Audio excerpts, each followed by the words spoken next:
We had 2 Mandarin episodes in a row, so this week, for a change of pace, we have the Mandarin. He was the fan favorite among Iron Man's recurring enemies, so when the cartoons were made, it was decided to milk that to death. Iron Man is out doing whatever it is he does all day when Pepper sends him a radio message. Tony Stark is wanted at the Pentagon as soon as possible. Please find him and get him there. Easiest job he's had all day. Let's get right to the point, Stark. We've been using your new observer missiles. But, as you can see, the results have been disastrous. Instead of obtaining vital photos for us, they've all crashed or disappeared. I don't understand it. I checked each one out myself. But did you double-check the crashing and disappearing circuits thoroughly? They're faster than anything the enemy can put in the air to shoot them down. I suppose that depends on who the enemy is now, doesn't it? He's thinking of the Russians. We never come out and talk about the Cold War in those terms, but the implication is hard to miss. However, this isn't about America's biggest foe. It's about the other one. Perhaps they're not as fast as you claim. Negative, Colonel. I'll go to the Orient myself and get to the bottom of this. Not only were we dealing with the nuclear threat from the other side of the Cold War, we had to be concerned about a third nuclear power, the Orient. China got the bomb, but have no fears. They can't wipe us out for at least 5 years. Our scene now changes to a rocket testing area where a long-distance ICBM is about to be launched over the Pacific. But beneath the missile's belly, we find a strange hitchhiker. This way, I'll save my precious transistor power for when I'll really need it.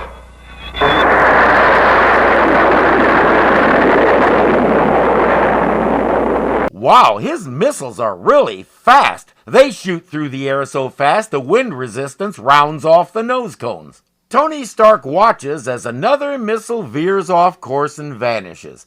It's taking him a lot longer than it should to figure out who in the Orient would have the know-how to topple his missiles, to say nothing of the motive. If I attack him as Iron Man, his electronic devices will destroy me on sight. Like they've done so many times before. I'll have to go as Tony Stark and allow myself to be captured. Whereupon they'll take his attaché case so he can't change to Iron Man, which is much more effective. Oh, who can that intruder be? Nothing can approach my castle without being detected. By activating the power within my miraculous rings, I can easily block his entrance. Most people would do that by pushing a button, but it's way more impressive to do it with a beam from a fancy alien ring. I knew his guards would take my briefcase, so I took a few simple precautions. There must be a great treasure locked within. Why would he keep it in that thing? Briefcases and attaché cases are for carrying papers and such. These guys seem to think it's a glorified wallet. Oh, we've been tricked. Sleeping girls.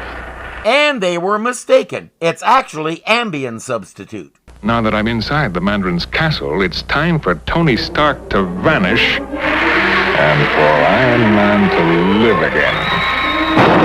With a slight headache from slamming into that wall, but otherwise okay. I'll not allow you to save yourself by bandying words with me. All I need do is use the exclusive power of but one ring to bury you beneath a wall of rock. You know, Iron Man could wrap this whole thing up quickly if he would just start shooting repulsor rays while the Mandarin is making speeches. I don't wear this armor just for show. These overgrown pebbles don't bother me. Those rings give him almost infinite power, and that's how he uses them. For a super genius, he's not very adept at thinking these things through. Stay where you are. You've got some questions to answer. On the contrary, you stay where you are.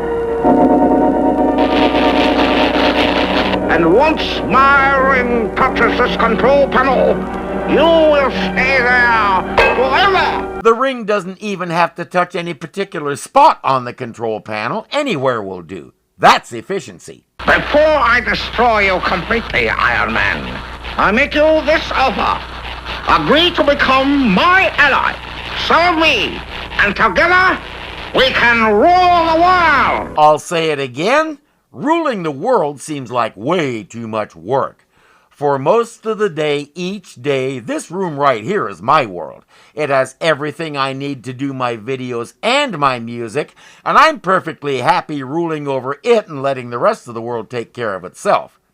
I hope I don't need to spell out Iron Man's answer.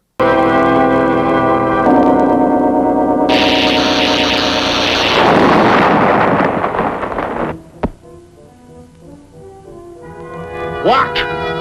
You still move? You still live? I've been trying to tell you, Big Mouth, I thrive on electricity. I'm not sure when he tried to tell him that, but maybe it's best to keep that little tidbit to himself anyway. But you have no protection against a lethal karate blow!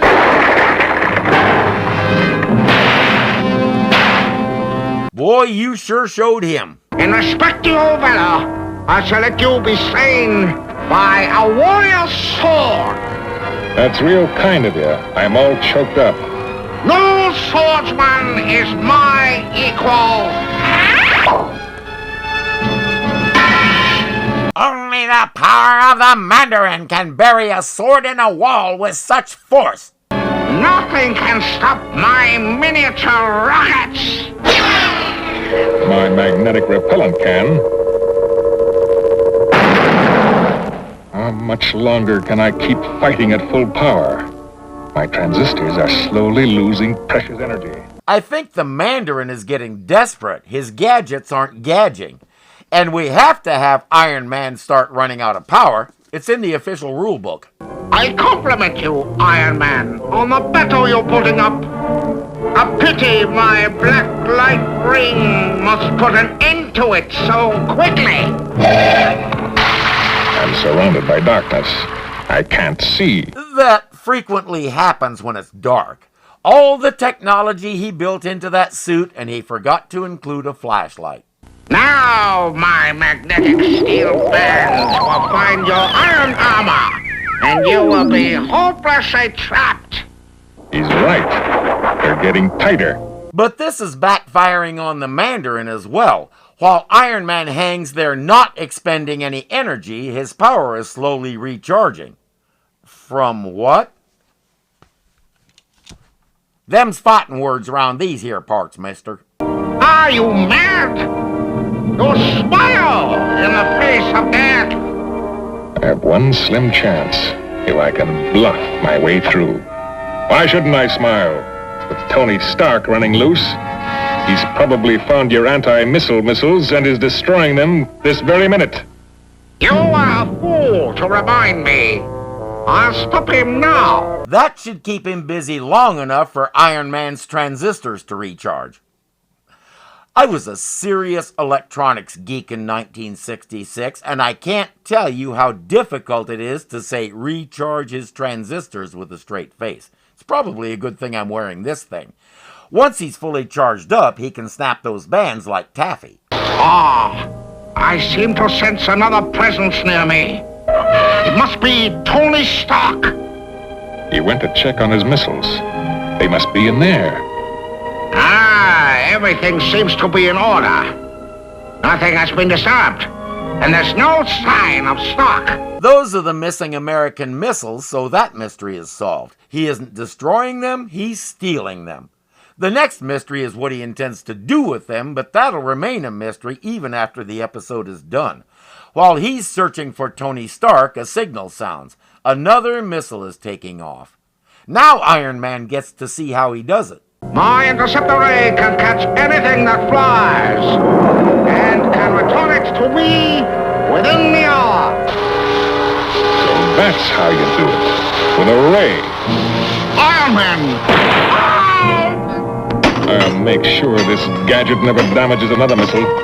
You fool! Once I've started the ray, nothing can stop it! I'll bet if he destroys its power supply, it'll stop. But Iron Man is more interested in bumping the missile out of the path of the beam. I did it. I'm trapped. Caught by the same beam. The Mandarin is pulling me back to his castle.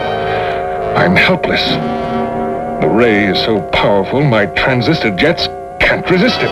Will Iron Man have another chance to escape? He's wrong. His jets are strong enough that the beam is pulling the whole castle up to him rather than pulling him down to the castle. When the Mandarin saw that his castle was flying, he freaked out and turned the beam off. Within seconds, he realized what a mistake that was. If this is to be my finish, I'll show that nothing can shatter the faith of a man who fights for freedom.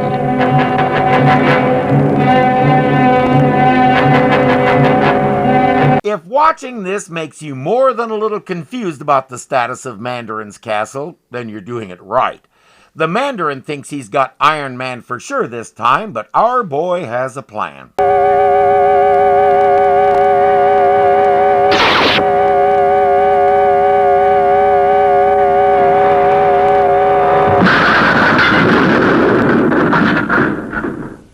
His high-tech solution to the high-tech problem? Throw a rock at it. Ah! You wrecked my power ray, Iron Man! I've got news for you. That's the idea. You are the master of the obvious. The Mandarin seems to do that a lot.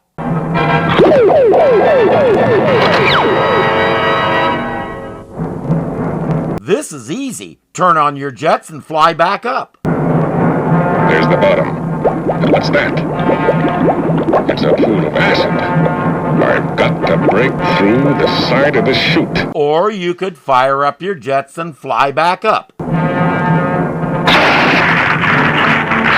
He doesn't want to fly back up.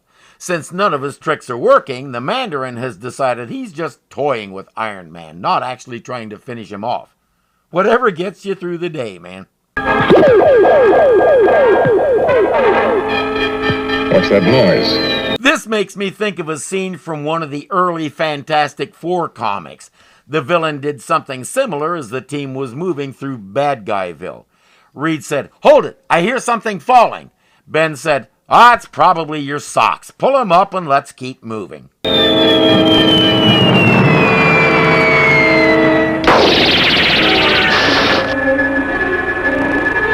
The Mandarin really doesn't understand the concept of protective armor, does he? Even my impervious armor can't take many more such attacks. Well, then it's not actually impervious, now is it? And now, my diminutive victim, I'll crush you like the flea you are. That gives new meaning to the expression supersize me. I don't know how you did it, mister, but size doesn't impress me.